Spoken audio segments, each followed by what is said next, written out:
चाय से शुरू हुई थी सरकार और गाय पे अटक गई और विकास की मौसी 10 साल में रास्ते में भटक गई। किस बीजेपी सरकार ने पिछले 10 सालों में इस देश के लिए क्या किया, उससे बड़ी तालिका बनेगी कि 10 साल में क्या क्या कर सकते थे पर किया नहीं। 2014 में जो किसान मोदी है तो मुमकिन है सोच के और अच्छे दिन के ख्वाब देख के बीजेपी को वोट दे रहा था, आज 10 साल बाद वो बोलता है कि मोदी है तो नामुमकिन है। शायद अभी वो किसान है भी नहीं। तो इसीलिए मैं बोलना चाहती हूँ कि समय बड़ा महत्वपूर्ण होता है अध्यक्ष महोदय और बड़ा बलवान। बंगाली में हम एक बात बोलते हैं कि समय गेले साधन होबे ना। इसका मतलब यही है कि अगर समय चला गया तो साधना नहीं होगी, अगर भक्त रूठ गए तो आराधना नहीं होगी।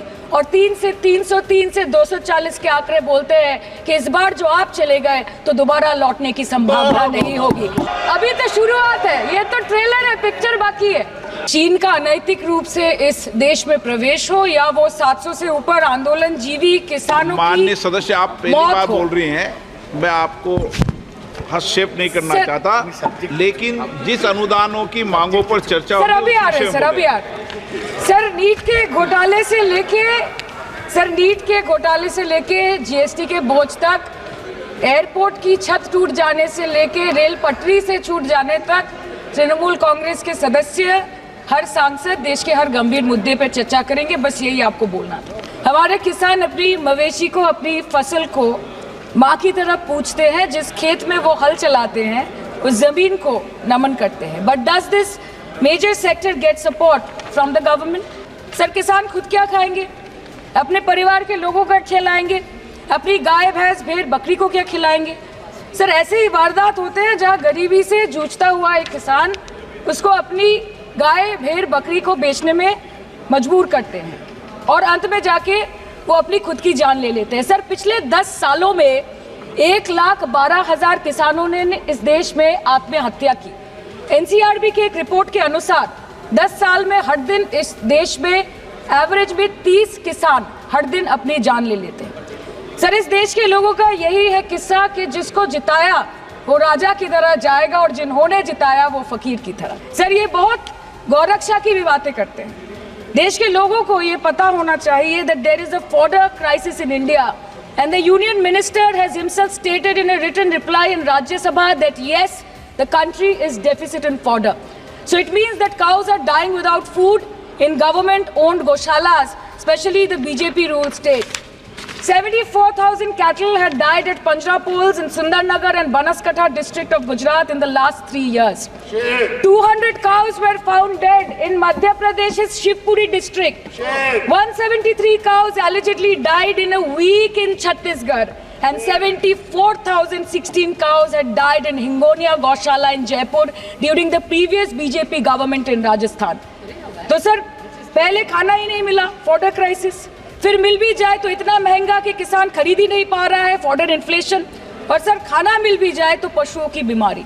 ये बोलते हैं कि गाय हमारी माता है पर माँ की रक्षा करना इन्हें नहीं आता है। आम आदमी के दूध, छाछ, लस्सी, दही, पनीर पर 5% की जीएसटी, क्रीम, कंडेंस्ड मिल्क, मक्खन, घी पर 12% की जीएसटी और अमीरों के हीरो पर सिर्फ 1.5% की जीएसटी। सरकार उनको रिलीफ नहीं देती है जो विदेश में जाके मिल्क शेक और लाते की चुस्कियां लगाते हैं।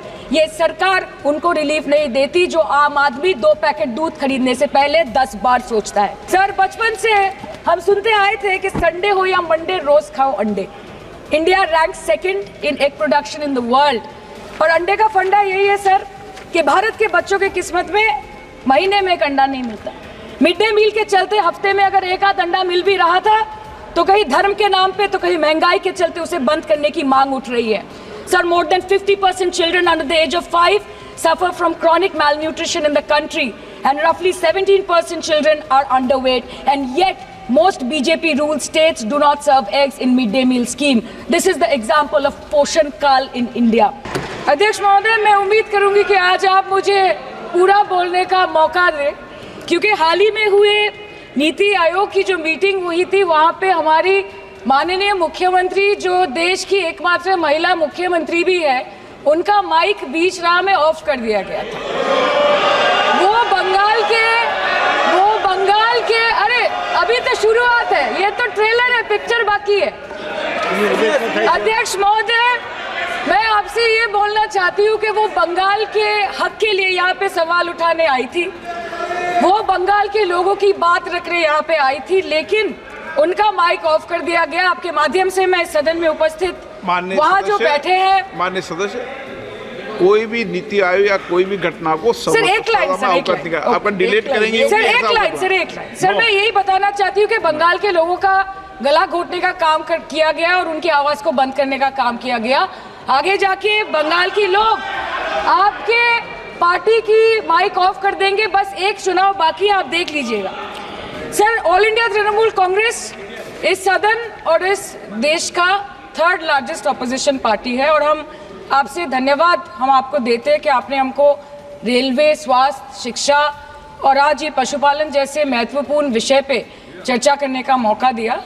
लेकिन तृणमूल कांग्रेस आगे जाके देश के हर महत्वपूर्ण मुद्दे पे बात करेगा, चाहे वो चीन का अनैतिक रूप से इस देश में प्रवेश हो या वो 700 से ऊपर आंदोलन जीवी किसानों की माननीय सदस्य, आप पहली बार बोल रही हैं, मैं आपको हस्तक्षेप नहीं करना चाहता, लेकिन जिस अनुदानों की मांगों पर चर्चा सर अभी आ रहे हैं, सर अभी आ रहे हैं। सर नीट के घोटाले से लेके जीएसटी के बोझ तक, एयरपोर्ट की छत टूट जाने से लेके रेल पटरी से छूट जाने तक तृणमूल कांग्रेस के सदस्य, हर सांसद देश के हर गंभीर मुद्दे पर चर्चा करेंगे, बस यही आपको बोलना था।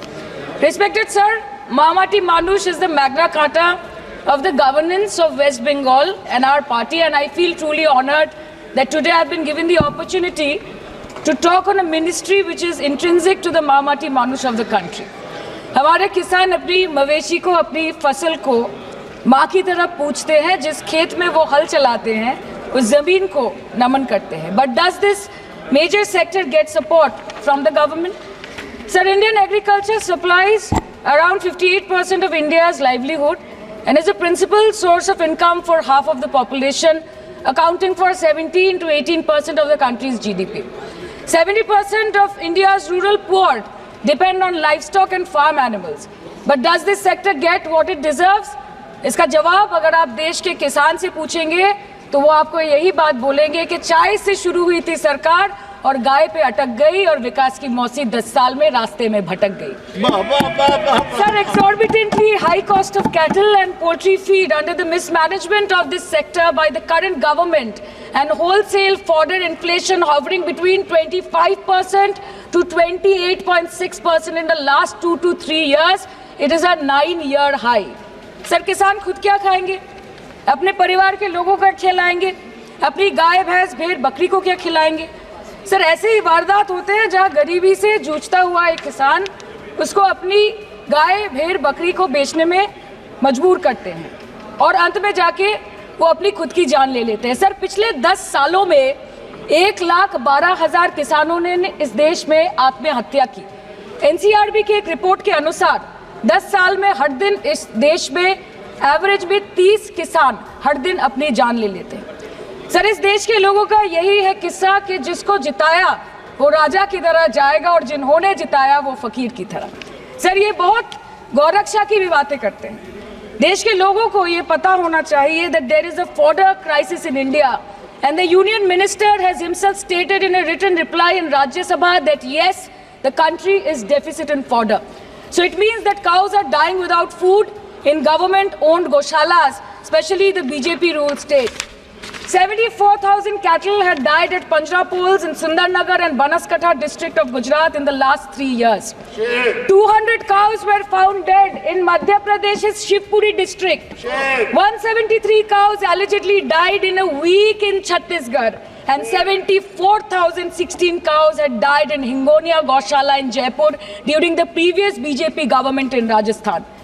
तो सर, पहले खाना ही नहीं मिला, फॉडर क्राइसिस, फिर मिल भी जाए तो इतना महंगा कि किसान खरीद ही नहीं पा रहा है, फॉडर इन्फ्लेशन, और सर खाना मिल भी जाए तो पशुओं की बीमारी। उससे मुकाबला करने के लिए इस सरकार ने क्या किया?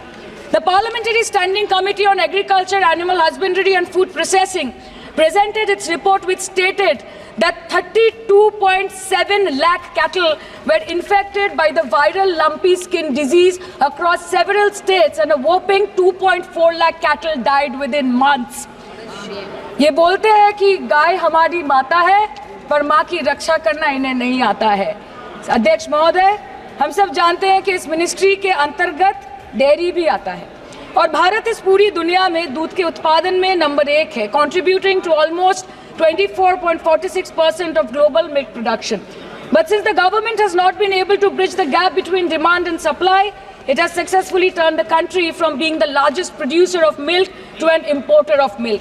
In the last 10 years, due to the stagnation in milk production, the gains of white revolution has been systematically whitewashed. The dairy farmers are forced to throw buckets of milk on the highway protesting against meager remuneration for their produce. And the price of milk, on the other hand, has increased by a massive 55% in the past 10 years. It was rupees 36 per litre in 2014 and now rupees 56 per litre in 2024. When this government came to power, the first thing the milk producing companies regulated by it did was to increase the price of milk by rupees 2 per litre. This was their revenge on the people of India for not providing a majority to the BJP. आम आदमी के दूध, छाछ, लस्सी, दही, पनीर पर 5% की GST, cream, condensed milk, मक्खन, घी पर 12% की GST और अमीरों के हीरो पर सिर्फ 1.5% की GST। सरकार उनको रिलीफ नहीं देती है जो विदेश में जाके मिल्क शेक और लाते की चुस्कियां लगाते हैं। ये सरकार उनको रिलीफ नहीं देती जो आम आदमी 2 पैकेट दूध खरीदने से पहले 10 बार सोचता है। सर, बचपन से हम सुनते आए थे कि संडे हो या मंडे रोज खाओ अंडे। India rank 2nd in egg production in the world. और अंडे का फंडा यही है सर कि भारत के बच्चों की किस्मत में महीने में एक अंडा नहीं मिलता। मिड डे मील के चलते हफ्ते में अगर एक आध अंडा मिल भी रहा था तो कहीं धर्म के नाम पे तो कहीं महंगाई के चलते उसे बंद करने की मांग उठ रही है। Sir, more than 50% children under the age of 5 suffer from chronic malnutrition in the country, and roughly 17% children are underweight, and yet most BJP-ruled states do not serve eggs in midday meal scheme. This is the example of Poshan Kal in India. Sir, अंत पे आते हैं मच्छी पे। आप लोगों को ज्यादा पसंद नहीं, पर हम क्या करें, हम तो माछे भाते बंगाली है, हमको तो बोलना ही पड़ेगा। And not to forget that 2.8 crore fisher folk are employed directly in catching fish in the country, and millions are employed in the value chain of selling fish and aquaculture. India stands 3rd in the world in the terms of fish production, contributing to 8% of global fish production, and ranks 2nd in aquaculture production. The PM talks about blue revolution, but this government has allocated only 0.045% funds out of the total budget for the flagship scheme, Pradhan Mantri Matsya Sampad Yojana. Even after this meager allocation, they did not utilize 39% of the funds, and in 23-24, they did not utilize 24% of the funds allocated. और sir, भले ही सरकार को मणिपुर शब्द से allergy हो, but the fact remains that 1.5 years of lack of governance in the state has led to endangering of the fish species in India's largest freshwater body in Manipur, the Loktak Lake. So the government has to generate employment opportunities, investment in areas such as exports, post-harvest processing, and import substitution. It has to deal with adversities like overfishing, depleting of fish stocks, pollution, disease outbreak, destruction of habitat, and climate change. So my own parliamentary constituency has assembly constituencies like Baruipur, Shonarpur, Bhangur, which are heavily dependent on these sectors for livelihood. Main crops grown are wheat, rice, vegetable, fruit, oilseed, pulses, cotton and jute, and animal husbandry is practiced mostly by women in the self-help groups in the South Chobbish Pargona. They rear a wide range of domestic animals including cattle, poultry, goat, particularly the black Bengal goat and the Pekin duck, and I take extreme pride in saying that in the last 5 years of the TMC government, the CM Mamata Banerjee has allocated a massive amount of 76,680 crore to agriculture and its allied sectors for their development. The government of West Bengal has achieved remarkable success in implementation of state schemes, namely Bangla Dairy. The state-owned company is providing financial incentive at the rate rupees 11.5 per litre of raw milk directly to the bank accounts of primary dairy farmers through milk unions. Bangla Dairy procured 3.55 crore kg milk in 2023, for which rupees 109 crore was paid to dairy farmers through direct benefit transfer. 47,900 fresh Kisan cards have been issued in the last 3 years for animal husbandry. Up to 30th November 2023, rupees 393 crore was sanctioned to marginal animal rearers in the rural areas. Bangla Shosho Bima scheme, a fully state-funded scheme for crop insurance. Total 1.28 crore farmers were enrolled under the scheme during 23-24. 70 lakh farmers got claim settlement worth rupees 247 crore. 76,049 farmers are getting pension amounting to rupees 1,000 per month under Joy Bangla scheme. Super Bangla scheme was introduced in 2014 for ensuring remunerative prices for agricultural produce, integrating about 80,000 farmers and procuring about 100 metric tons of perishables daily. The annual turnover of this project is now rupees 106 crore. 77 new stores have been opened in financial year 23-24. 186 Krisak Bazars sub-market yards are running successfully, providing excellent marketing infrastructure for aggregation and ease of marketing. And to be mentioned that West Bengal is one of the largest cold storage capacities in the country at more than 87 lakh metric ton with 620 cold storages. New investment of rupees 239 crore is upcoming in this sector this year with an employment opportunity for nearly 20,000 people. अरे उधर वाले बता इसमें बुरा क्या है, हवा के चार झोंके अगर इधर से भी गुजर जाए तो. Now coming to the demands of pending funds from the Government of India to West Bengal on animal husbandry and welfare. 50% of the central share, rupees 12.72 crore for financial year 23-24, being the recurring expenditure for mobile veterinary units, is pending with the Government of India. Government of West Bengal requested for sanctioning an additional 126 MVUs for 24-25. However, it was regretted, citing want of funds.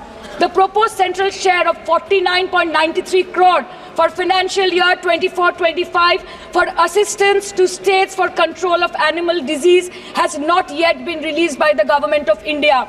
Despite repeated persuasion, Department of Animal Husbandry and Dairying has not released the central share of rupees 10 crore for financial year 24-25 for various ongoing national livestock mission schemes, including the project for the establishment of Buck Semen Station in Horinghata. ये तो बस इसी ministry से बकाया है बंगाल का. अभी दूसरी मिनिस्ट्री प्रक्रिया तो पता नहीं कहाँ पे जाके ये खत्म होने वाला है. मैडम, मैं बस ये कहना चाहती हूँ कि इस बीजेपी सरकार ने पिछले 10 सालों में इस देश के लिए क्या किया, उससे बड़ी तालिका बनेगी कि 10 साल में क्या क्या कर सकते थे पर किया नहीं. 2014 में जो किसान मोदी है तो मुमकिन है सोच के और अच्छे दिन के ख्वाब देख के बीजेपी को वोट दे रहा था, आज 10 साल बाद वो बोलता है कि मोदी है तो नामुमकिन है. शायद अभी वो किसान है भी नहीं. तो इसीलिए मैं बोलना चाहती हूँ कि समय बड़ा महत्वपूर्ण होता है अध्यक्ष महोदय और बड़ा बलवान. बंगाली में हम एक बात बोलते हैं कि समय गेले साधन होबे ना. इसका मतलब यही है कि अगर समय चला गया तो साधना नहीं होगी, अगर भक्त रूठ गए तो आराधना नहीं होगी. और 3 से 303 से 240 के आंकड़े बोलते हैं कि इस बार जो आप चले गए तो दोबारा लौटने की संभावना नहीं होगी. तो यही बोल के मैं अपनी बात खत्म करती हूँ. Thank you so much.